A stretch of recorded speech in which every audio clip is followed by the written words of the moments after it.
Are you in the shot well enough now? I'm kidding. Here's the It thing. needs to be 3/4 on me. You joke like that, but it actually feels like has felt like that in the previous weeks. Oh, I know. Oh, okay, so we're on the same page then. We're on the same page. Whatever makes me look taller. Oh, I know. Oh, I know. That's how I always shoot, man. Come on. I was shooting with Rob over at the studio earlier, and so we're like sitting on chairs, and I'm sitting there going like, I feel like my chair needs to be on a box.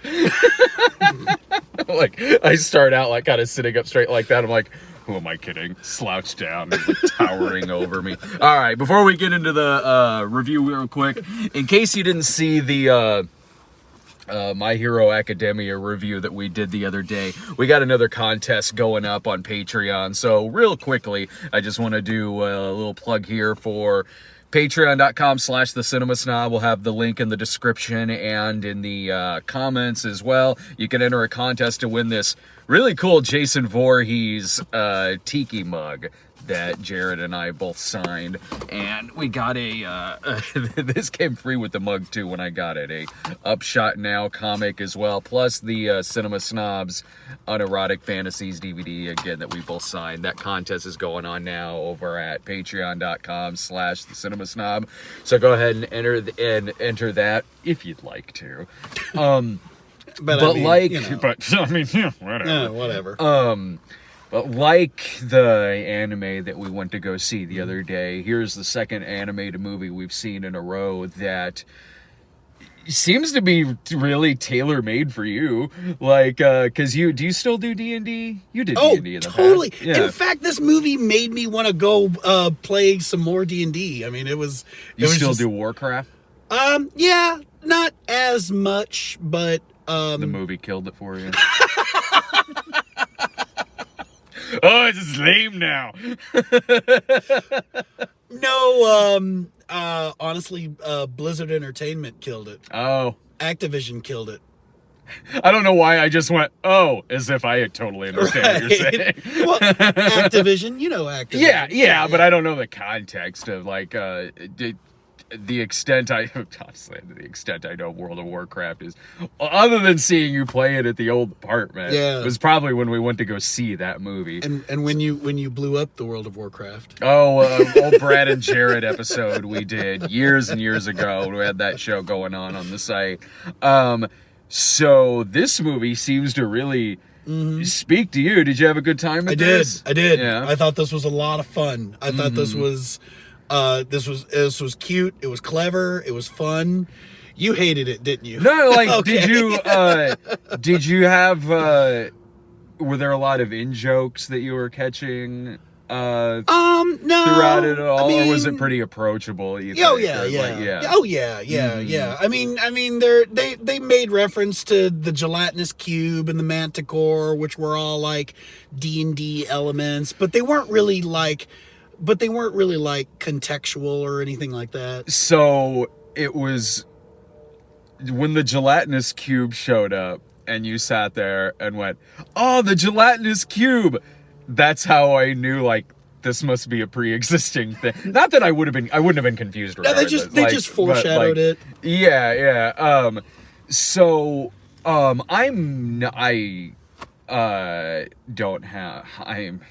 wildly ADHD as hell, so a tabletop gaming has always been very, very, very, very hard for me. Like, really? Yeah. I mean, I'm also ADHD, and yeah, it's just like, with me, it's, I don't have the attention span for it.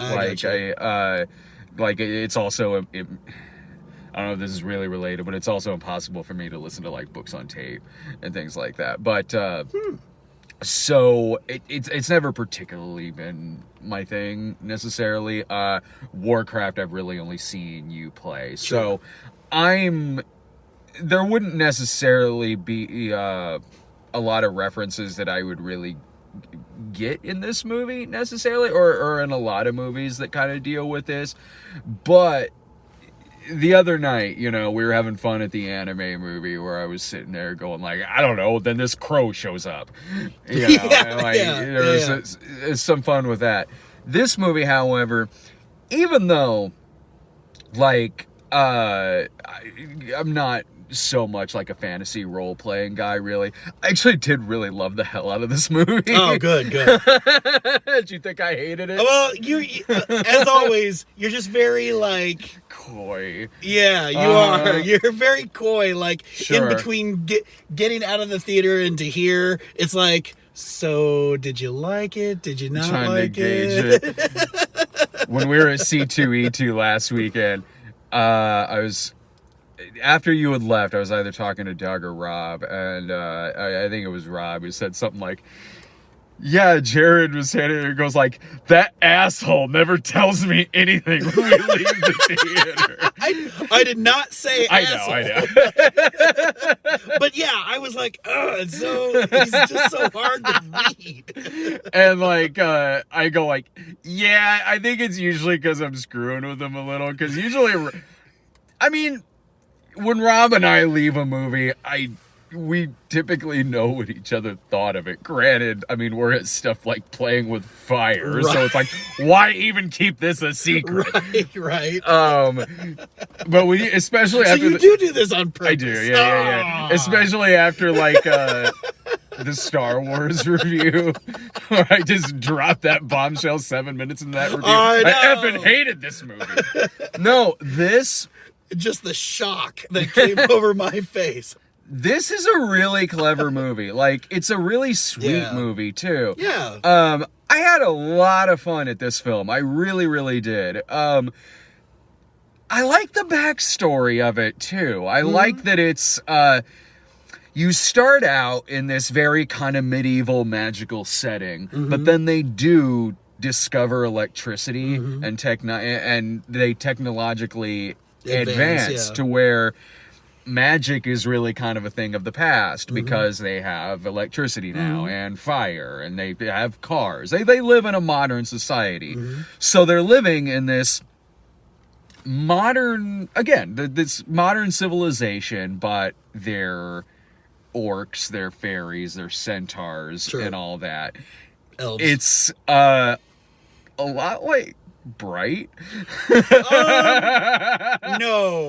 No, I disagree with that because Bright was terrible. I don't mean in terms of quality. Sure, okay. What this movie is, if you took Bright, which again, a movie about fantasy characters living in a modern city, and you see centaur cops in both of them, I believe.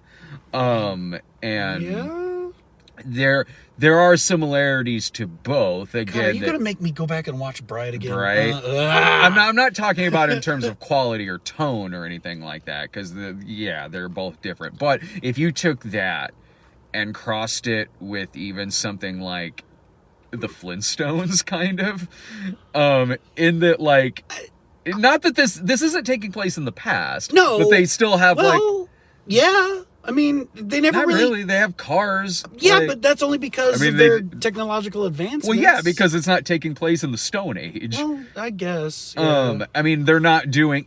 when they have a car in this, it's like what we're sitting in now, as opposed to the Flintstones, where... Oh, okay, I see what you mean.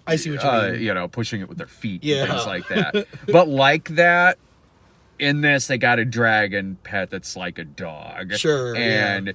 there's a lot of puns in it. Yeah. Like the names of the school, the name of the town, different slang that they're using. Like the Flintstones or everything was something rock. Yeah, right. Did you review Bright? Yes, yeah. Yeah, we did a review of Bright. So did I on Netflix and chill. Yeah. And I'll bet it'd be kind of fun to compare like what we both said about it. Cuz I didn't see your review. I didn't like it, but I didn't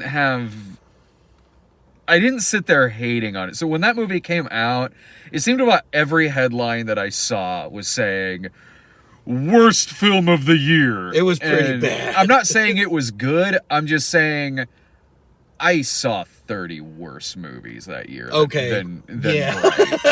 Bright. Like, and Bright, like, it was ambitious. I'll give it that. Yeah. I agree. It tried so This hard. is a better movie. It tried. This is a better movie. You combine that with the fact that it's a Pixar movie, and Pixar movies do journey movies a lot. They really do, don't they? Yeah, they really, really do. Yeah. In this, though, that's even Cars was a journey movie. Yeah. With this is a perfect genre for them. It's a quest film. Yeah. It's a movie about these fantasy characters going on this quest to resurrect their dad for a day. Because these two brothers, Tom Holland and Chris Pratt, they lost their dad to an illness a long time ago, and the younger brother, Tom Holland, never knew him, whereas Chris Pratt at least has a few memories of him. Yeah. And I really like Chris Pratt in this movie. Oh my God. I really like his character.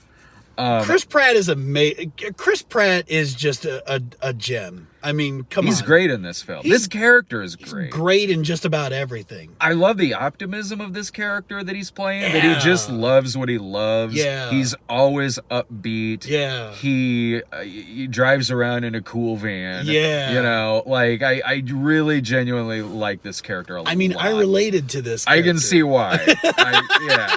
What are you trying to say, Brad? No, I can't. Like,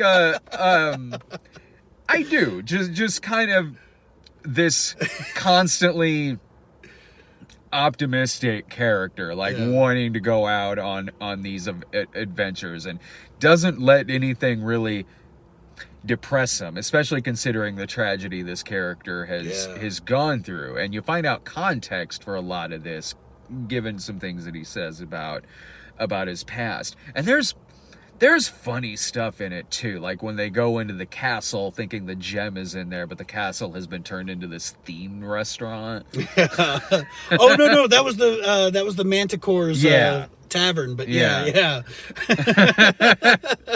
Yeah, there is little clever things like that. There is this dragon that pops up, and what it's made out of, like these little bits of stone that come from buildings and cars that assemble to make this dragon, and what they do with the face, it's amazing. It's very funny. It is. And it's a Pixar movie, so it goes without saying that it's gorgeously animated. Even the lesser Pixar movies, I would say, like, oh, the animation's gorgeous. Yeah. This absolutely is. From the landscapes, of course, to the smoke later in the movie, to the point to where, like, when there's cars and shit in this movie, I'm like, it's getting close to looking real. Yeah. Yeah. But no, I was really with this movie, with these characters. It was just an entertaining movie, and it did have a lot of heart, especially when you get to the climax of this movie, to the resolution with the dad and with these two characters. Even in a Pixar movie like this, that's certainly geared towards comedy and some slapstick, it still has that element to it that can make you tear up a little bit. Yeah, it still gets deep. It does. It absolutely does. I liked, you know what I liked too? Like, I liked that it was kind of a 80s shenanigans movie. Yes. In a way. It really was. Cassette tapes, the van. Well, with elements of, like, Weekend at Bernie's a little bit. Yeah. And with the dad, the dummy top. There was funny stuff that was done with that. With that, or like Zapped, or a lot of those 80s, like, kind of road trippy type movies where the two guys get themselves involved in something that like Vamp or something, where it's like, I mean, granted, a lot of these are a little more adult oriented, but like in Vamp, where the two college students, like, oh man, we need to go find a stripper. Oh no, vampires. I'm almost surprised it kind of. I wonder if there was talk behind the scenes, like, do we just go ahead and set this in the 80s? This is kind of the comedy that this is. The only difference is there's not a part in the movie where they're spying on fairies taking a shower. I will forever laugh at the gas station named Swamp Gas. Burgershire was, I think, the name of the burger joint at one point. There's good action scenes too. That motorcycle chase with the van. I got a bad case of swamp gas. I got wicked swass. Swamp ass, man. Those bikers, those fairy bikers, yes. And it's like, it's a regular motorcycle, but it's ran by like 10 little like leather vest wearing fairies each, and they're all tough too. Yeah. I don't know, man. I just really did have a good time with this. I thought it was very entertaining. Me too. This was so much fun, and it was it honestly was kind of a surprise to me. Like, not that I went in thinking it was going to be bad. Like, I didn't. I went in like thinking like, oh yeah, the trailers were fine. It's Pixar, so their track record is good. Like, yeah. But I was also thinking like, oh man, I wish Buggy 3 got a pre-screening tonight. Right? We'll be at that tomorrow. Yeah. Boggy 3. Oh man, it's going to be so much fun. Boggy 3 is like, if you haven't seen the trailer for Boggy 3 yet, look it up. You are missing the best trailer you will see all year. And that movie's coming here tomorrow. And hell yeah, we are going to go see that. Hell oh yeah. My God, standing on top of tank and helicopter action. It's like Indian Sylvester Stallone, Arnold he is Schwarzenegger. Tiger Shroff is apparently playing Rambo in an upcoming movie. Is he really? Indian remake of Rambo. I'm like, I'm down. Sign me the hell down. Up. Sold. So I recommend this. I really, really do.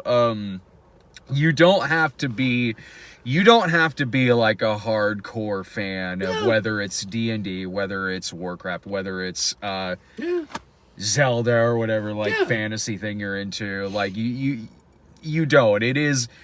There's going to be a lot of cool stuff you'll get out of it when you're watching it, but it's a very approachable film. Oh, yeah. Let's talk a little bit about the Simpsons short. Oh, yeah. It's Pixar. Thank you, chat, for the in front of it. Thank you. Well, it's Disney, so there's it's Disney, so they gotta. There was something else I saw some years ago that also had a Simpsons short in front of it, and again, it was a Maggie one too. Really? Yeah, I don't remember if it was like Epic or something like that. I don't remember what movie it was, but there was some movie that thank you, Mr. Snurl, it was in front of one of the Ice Age movies. Yeah, I think it was in front of the fourth one. So there's another Simpsons short in front of this, just I think with the sole intent to remind you that it's owned by Disney now. Right. So it says Disney presents The Simpsons, and in the Gracie logo at the end, and Mickey Mouse is sitting in the audience. Yeah. Same with this one too. No, I don't mean the one years ago. I mean okay. No, the one years ago I think was well before I think Disney owned. Oh, gotcha. In front of this, yeah. Because I was gonna say Ice Age 4. I was like 5 years ago. Yeah. Okay. So the short's cute enough. I mean, actually, it makes sense there's a Simpsons short in front of this because Tracy Ullman did a voice in. Oh yeah, she did. She was Onward. She was in Onward. Yeah. You know what was distracting about the Simpsons short? It was that she was the pawn shop owner. Oh, okay, right cool. What was like? It's like, okay, there's really no dialogue because it's all Maggie and this other baby, but it was getting really obvious that like, oh yeah, they don't have any of the voice actors here. Right, because even Homer was in it, and Nothing. Homer was there and doesn't say anything Yeah. in situations where he would be saying Yeah. something. That was getting to be like, all right, guys, you're making it really obvious. Yeah, right. Like Dan Castellaneta wasn't there when you were doing this. And I get like, okay, like you want to make it more of like a dialogueless cartoon. Oh yeah, fine. There's a lot of classic cartoons that do that. I get that. Just don't have Homer in there this long and make it like kind of awkward a little bit. Yeah. I mean it was okay. I mean like, there was I don't even remember hearing any like or there wasn't or something like that. Yeah, there wasn't even any of that. There was, again, it was there to remind us, like, oh yeah, Disney owns this now. Yeah. And hey, The Simpsons is on Disney Plus. So any final thoughts about this? Go see this. Go see this. Yeah. I think there's a 10:00 showing. Go right now. Go see this movie. The last time you said that, it was interrupted by me going, I effing hate this movie. That's why I'm glad. I guess I need to hate this movie. That's now. why I'm glad that I've established that you like this movie now, because it's going to be like, what? No. I totally recommend this. This is a good one to take your kids to. It's also a good one to see if... by yourself. Well, yeah, certainly. Also, if you've dealt with like very serious loss as well, there's a lot of things in it that can really resonate with you as well. The movie, like a lot of Pixar movies, did a really good job at that. So yeah, it's worth checking out. We've got Buggy 3 tomorrow, so hell yeah, we're seeing that tomorrow. Oh my god. So stay tuned tomorrow night when we're going to have that review. I put up a review earlier for the Jesus Rolls. Check that out. And we've our My Hero Academia review. That one's up there too. Yep. So check all those out. I'm also going to try to see the Wayback and Emma as well. So we'll see you guys next time. Thanks a bunch for watching. Tomorrow night.